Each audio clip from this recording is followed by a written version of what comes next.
Have you ever stopped to think that maybe one of the best financial guides ever written is the Bible? I'm not talking about some get-rich-quick scheme, but a way to build a life of real prosperity, one that has a deep, genuine purpose. Okay, let's really get into this. So let's lead into that very question today. We're going to look at how these ancient stories and, honestly, timeless wisdom offer a powerful blueprint for managing our money. And it's a way that's not just about balancing the books, but about building a truly balanced and, well, a blessed life. So here's our game plan. We'll kick things off with some foundational principles, then we'll see them in action during a major crisis. After that, we'll build a unified model from it all. And finally, and this is the most important part, we're going to bring it all home to your personal finances. It's going to be a great journey. All right, first up, we're diving straight into the book of Proverbs. And you have to understand, this isn't just a collection of nice, dusty old sayings. It is a treasure trove of financial wisdom where your money and your character are completely linked. You really can't separate one from the other. So Proverbs lays out these 4 foundational truths, and what's amazing is just how simple yet profound they are. First, pretty straightforward, hard work brings profit. Simple. Second, debt is a form of slavery. What a powerful warning about our financial freedom. Third, wisdom means saving for the future, not just living for today. And finally, this one is so countercultural. Being kind to the poor is like lending directly to God. These aren't just tips, they're the absolute building blocks of a prosperous life. And this right here just nails the core message, doesn't it?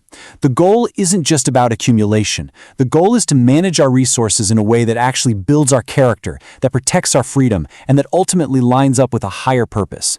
It's a total paradigm shift. Okay, so let's see how these principles hold up when the pressure is on.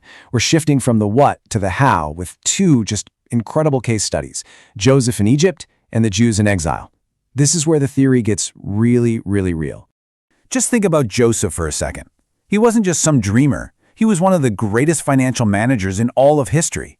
And his plan? It was simple but absolutely brilliant. During 7 years of abundance, he rolled out a nationwide strategy: save 20%. That's it. But when those 7 years of famine finally hit, that simple plan meant Egypt didn't just survive, it thrived. And it ended up saving itself and all the nations around it. This is divine wisdom turned into disciplined, practical action. And this is the point we cannot miss. Joseph's saving wasn't hoarding. It wasn't a sign that he had weak faith in God's provision. No, it was the exact opposite. It was acting in faith on the wisdom God had given him. It was faith with a clear, actionable strategy. Now let's jump from Joseph's huge national strategy to a community-level one with our second case study, the Jews in exile. So on the left, you see their reality. They're displaced, they're insecure, their entire world had been destroyed. The natural response? Hunker down, just try to survive. But then look at God's command on the right from Jeremiah 29. He tells them to build houses, plant gardens, and, get this, seek the prosperity of the very city that held them captive. He's commanding them to be productive and a blessing right where they are in the middle of their mess. And here's the powerful takeaway from that. Your external circumstances, they don't get the final say. Biblical financial principles like diligence and productivity and seeking the good of others, they're designed to work anywhere, under any government, in any economy. See, God prospers the people who live by his principles. Okay, so we've seen the core principles in Proverbs and the incredible strategies from Joseph and the exiles. So now let's bring it all together into one simple, powerful framework that you can actually apply to your own life starting today. Here it is, the 4 pillars that bring everything together. First, we produce with excellence, just like the exiles were told to do. Second, we save with vision, like Joseph did for an entire nation. Third, we invest with wisdom to make our savings grow. And fourth, we give with generosity, just like Proverbs encourages. And notice, it's a complete cycle, one flowing into the next. Now look at how these pillars have to work together. If you only produce but you never save, you're always living on the edge, right? That just creates a cycle of scarcity.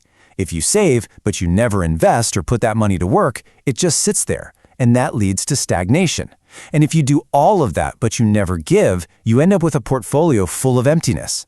But when you put all 4 together, like you see on the right, you get the biblical model, true prosperity with real purpose.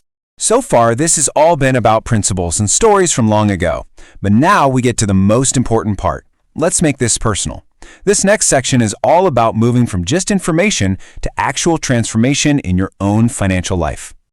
So let me ask you directly, thinking about that pillar of saving, do you have a reserve? Is there a buffer between you and a crisis like the one Joseph created for Egypt? Or are you, if you're being honest, living paycheck to paycheck, always on the edge? And what about investing? Is your money actually productive? And listen, this doesn't have to mean playing the stock market. It can be as simple as contributing to a retirement account or a basic index fund. The principle is about making your money work to build your future instead of you only working just to cover your immediate bills. And believe me, there's a huge difference. And finally, we come to the purpose pillar, generosity. Let this question just sink in for a second. Is anyone, anywhere, blessed by what God has placed in your hands? This is the question that gives all the others their ultimate meaning. Because here's the bottom line. The resources you have, big or small, they aren't just for your survival. They're a stewardship.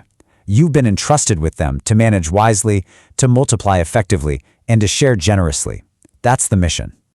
So as we wrap this up, let this be our final thought, connecting everything we've just seen. Joseph's story proves that simply knowing how to save can literally save a nation. The experience of the exiles shows that choosing to produce creates prosperity, even in the absolute worst circumstances. And the timeless wisdom of Proverbs promises that a generous life is the only one that truly never, ever lacks. You see, the ultimate goal isn't just to have more money, it's to have more wisdom, because with wisdom, any resource can be used for incredible good. May we all seek not just for more resources, but for the wisdom to manage them for a purpose that is far, far greater than ourselves.